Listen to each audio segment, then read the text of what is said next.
Hey, you mean a lot to me, man. You too. Something to remember me by. Oh, and this. Read it the next time you miss Gravity Falls. You knuckleheads were nothing but a nuisance, and I'm glad to be rid of you. We'll miss you too, Uncle Stan. Ready to head into the unknown? Nope. Let's do it.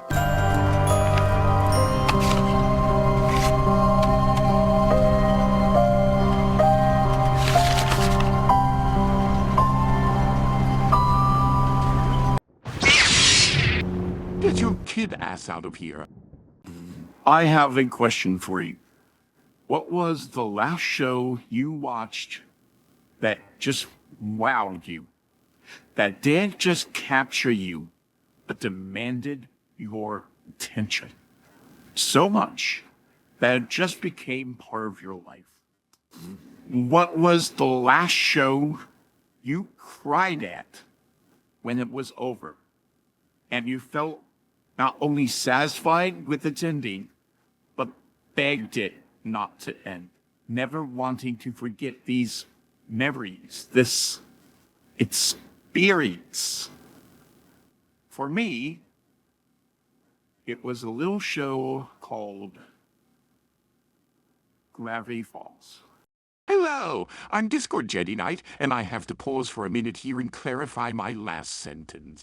The last time I watched a show and really cried at it, and literally made it part of my life, was indeed My Little Pony: Friendship is Magic. The generation for My Little Pony is actually quite old, starting back in 2010 and ending around 2019. Keep in mind a 2010 number because it is actually important later. But at that time, I was no joke an idiot who thought an LP as a girl's show and nothing to get excited over. Why, was I wrong about that? Another show that did capture my attention was Gravity Falls, which started in 2012 and ended just before I graduated in 2015.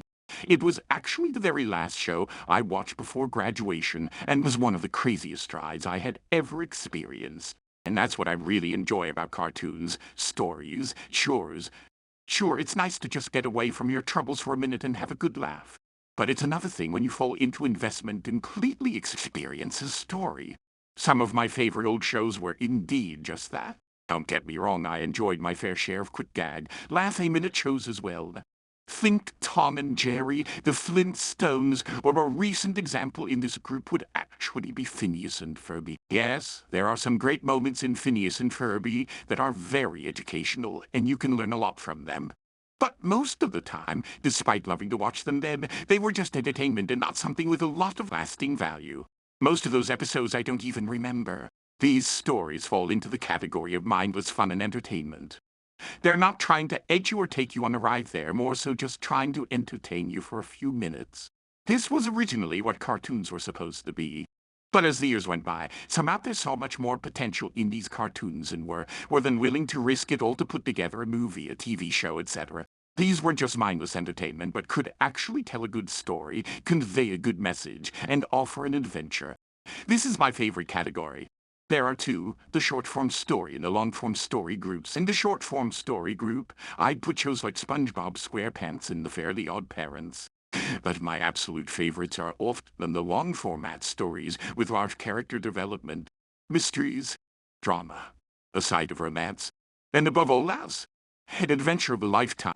One that I not only want to watch, but when I do, I forget I'm watching a show and I feel like I'm right there absolutely alongside my friends, experiencing the gut punches, the hard times, the laughs, and the tears that make us better because we've lived through the experience. Something so captivating that it makes me literally forget my dull, boring life and experience something unforgivable. That is what Gravity Falls is to me. Dipper, Mabel, Wendy, Zeus, I was right there with them when they discovered the journal, fought zombies and gnomes, and uncovered the truth about their family. I can say the same for shows like Avatar Last Airbender, How to Train Your Dragon, Star Wars, and many more. But I didn't know that when Gravity Falls ended, it would be my last. Now, don't get me wrong, I enjoyed some shows since then, like My Little Pony, for example, being a good example, but My Little Pony is old. When I started watching it, it was old. The older the show, the more creative charm and love that is put into it by both the creator and the fandom. It makes, honestly, for a better experience. But I'm really getting tired of the, let's say, mass production era that more or less started in 2015 and persists to this day. The nostalgic era, because everything is just literally built off of nostalgia. It's just starting to get old for me. I am now 28 years old, and it's already halfway through this decade. It's 2025, nearly there to 2026, and I've yet to see anything new that has captured my heart and interest like those in my youth, or even like MLP. Part of me wants to say it's my age, that I'm just too old now. But if that's the case, I would have gotten into My Little Pony, because I didn't get into My Little Pony till I was an adult. A show made before 2015, really. I don't know what it is. But it's just like after that, if the show is made after that, it's made not really with love and interest put into it. It's just a money grab, and it's just so annoying. This is pretty much what I consider the dark times of creativity. Nothing like the last 5 years has done that for me. And honestly, nothing new has really captivated me. Everything is either a reboot or a continuation of something that came before. And before you even argue G5 was, I definitely wish it was, but MLP G5 at the end of the day was supposed to be its own thing. If it was its own thing, I might have liked it more. But let's face it, it was a G4 continuation and not a very good one at that. So, what's the secret of these older shows? What's the secret of SpongeBob, MLP, Gravity Falls, and so many more? What is it that made me fall in love with them and grow attached? During my most recent vacation in May, I got to step away from MLP for a bit. It was nice, and it helped me prevent burnout. While on vacation, I watched Gravity Falls again and binge-watched it for the 100th time. As I was nearing the end, I kept telling myself, I've seen this plenty of times. There's no way the ending is going to get to me. But as I watched Dipper and Mabel live out their summer, discovering who their great uncle is, fighting off a one-eyed demon and deciding to grow up instead of being kids forever, that last scene where Dipper opens the letter from Wendy that says, see you next summer, it broke me. It literally just, I felt out crying like I do every year when I watch the show again. Its secret isn't a secret, though.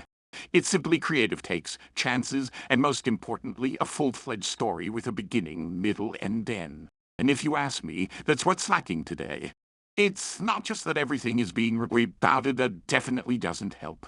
It's that there isn't a story, an idea, or a theme that connects the bigger picture. That's what truly entertains me. As a consumer, that's what I'm crying out for, and no one seems to want to give it to me. It all just reminds me of why I wrote Blood of the Chimera. Blood of the Chimera is a fan fiction, but it's my story. I hope to someday take my story and turn it into an MLP-related comic book. But even now, I'm doing something with it, making an audio drama. And that's the point. I'm doing something with it. I'm doing something with my idea. I once knew a guy, a former friend, who had hundreds of ideas. Instead of putting in the work and creating them, he'd tell me he was going to do them, then chicken out because he was scared of failure. For a long time, I understood that and was just like him, but I got fed up with it. I decided to do something about it. If you have a story to tell, no, it doesn't have to be perfect. It most likely isn't going to be as good as NLP, Star Wars, or Gravity Falls. But don't let it sit and waste away, because honestly, your story might be the one that wows someone else, that connects with them on a level beyond what you thought was possible.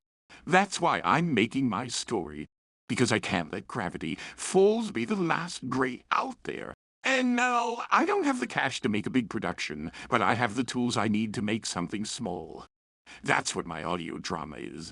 It's something small, and I hope that not only will my story capture my heart, but it will capture yours too, just like Gravity Falls did for me. It's time we stop just consuming. It's time we start creating something new. It's time we create a new journey to explore, so that this decade, the 2020s forgettable blip won't just be a forgettable blip in time. Thank you for watching this video. Don't worry, I will have an NLP-related video coming next. But I really just had to get this out there. And let me know in the comments below if you'd like me to do a more in-depth review of Gravity Falls as a series. I think that's something I'd like to do in the future. This channel is mostly NLP related, but I'm open to other topics too. Like, share, subscribe for more, and don't forget, friendship is magic. Gravity Falls is magic.